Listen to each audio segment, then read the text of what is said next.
What's up, it's the Coaster Craze, and today I'm reviewing Emperor, the new for 2022 B&M dive coaster at Seaworld San Diego. So if you see my previous reviews, you're probably wondering why I'm just like walking in and about, and it's because I'm in LA, my campus, Loyola Marymount University. Gorgeous view right over here on the bluff. And my mic that I usually record with is back home in Maryland, so I was like, I want to use my Rode mic on my camera because it's better quality. So I just decided to do this and mix in footage. I'm just going to walk across the bluff with the beautiful views behind me. So let's get started talking about Emperor with the stats. And it's a smaller one. It's the smallest B&M dive I've been on. I've only previously done Shikara and Griffin, which are the full size 8 across ones, 200 feet. This is 153 feet with a 143 foot drop, 60 mile per hour top speed, of course a 90-degree drop. And it's more in line with lots of the European ones, the smaller scale ones. I was curious how this would ride, as a 6 across. Let me just say from the start, I'm very impressed with it. So the stats are, smaller for sure, but it still feels like a big drop, especially at a park like this where it's the biggest coaster. And 2,400 feet of track for a ride that's 60 miles per hour is not so bad, even if it is on the shorter side. Like all B&M dives, let's be real. So let's talk about the experience. When you first walk into the park, right, walk into the coaster, and when you're driving across, you see it from far away. It's a great placement. You get to the parking lot and you see it right away. It is really just a monstrosity. And I love how they place it in the park, especially for parks short in space, in terms of just like the sight lines when you're approaching it past Electric Eel and Journey to Atlantis. You get this like fantastic view of just the Emperor sign, and then you see the ride itself, and it just looks gorgeous. And I wish the theming contributed to that, but of course there is none, as we know with 2022 SeaWorld coasters. There are a couple signs about Emperors, but that's about it. It's like Six Flags level, maybe worse. The presentation though was phenomenal, like all SeaWorld San Diego. It looks beautiful. The landscaping is gorgeous. And then, of course, there's no station, which is kind of the meme, and it's unfortunate, I have to admit. But the scenery is gorgeous, especially when you get to the top, because I think SeaWorld San Diego is probably the most picturesque located park I've been to. It's right in Mission Bay, San Diego, and when you get to the top, like all dive coasters, they have some pretty great views of the ones I've done, but that turnaround at the top is just gorgeous. I really love it. You see the bay, you see everything around it, you see downtown San Diego and the skyscrapers. So that is a phenomenal start to your ride. And before I get into the layout, I just wanted to also touch upon a couple other things like restraints and smoothness. And smoothness, it's butter smooth. It's a new B&M. I rode it in April 2022, a month after it opened. Obviously, it's going to be ridiculously smooth, and that was really exciting, of course. And then in terms of the restraints, I was very curious how the vest restraints would work, because I've actually never been on a B&M with vest restraints before. And obviously there's a lot of criticism about them, and I will say, obviously I prefer the over-the-shoulder ones on like Shikara and Griffin, but I think the hatred is overblown. At first when they strapped us in, I was like, this is just gonna be no room, it's so tight. But once we were hanging up there at the top, even though you're not physically hanging out of your seat as much, you are getting just a very great hang sensation still. And yes, the drop isn't nearly as good, but the rest of the ride wasn't affected so much. So that's great, and obviously there's no possibility for headbanging anymore as well. The seats were decently comfortable. I wish it wasn't these vest restraints, but what are you going to do? They're not the worst thing ever. And then, of course, it's 6 across, 3 rows of 6, 18 riders per train. There's 2 trains, and they really hustle through it. There's no mid-course break, which is really fun for the pacing, which I'll talk about later, as opposed to the other dives I've been on. And yes, that means there's only 2 trains, but they really whip through. The capacity seems really impressive. The line was moving fast. SeaWorld's crews were on top of their game when I went, and also, the lift hill is super fast, which is weird and kind of cool, although you get less of a view, of course. And I think that really contributes to the ride just always moving. There's always loading a car, they're ready to go, which is really great. And in terms of seating, I definitely prefer the very front row. I rode that front row both times. First time edge seat, second time towards the middle. Edge is, of course, better, but the middle is great too.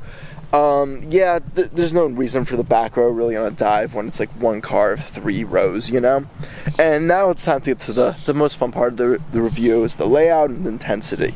So, this coaster, is my first like modern B&M besides like B&M Hypers. Like the next newest B&M Looper I've been on, I can't even think. It might be like from the 2000s. I don't know if I've even been on a 2010s one. So I was very curious what they do, and I am very impressed by the changes B&M has made to their coasters. This is such a creative layout, and the biggest thing I took to note was the transitions. The transitions are ridiculous on this coaster. They're so smooth from element to element, and it's so immaculately designed. I can see how B&M has just improved throughout their, career, which is phenomenal to see. You start out with that, of course, the classic lift hill, which is very fast, and the turnaround with a great view. You hang at the top for a good amount of time, and then you drop, and it's a really great drop, honestly. I was very impressed. Dive coaster drops are fantastic, even if this one isn't as big and hang timey as the other ones. It's still great. You enter into an Immelman, which, you gotta do. It's a B&M dive, and it was very fun Immelman. A little whippy, but a lot of hang time.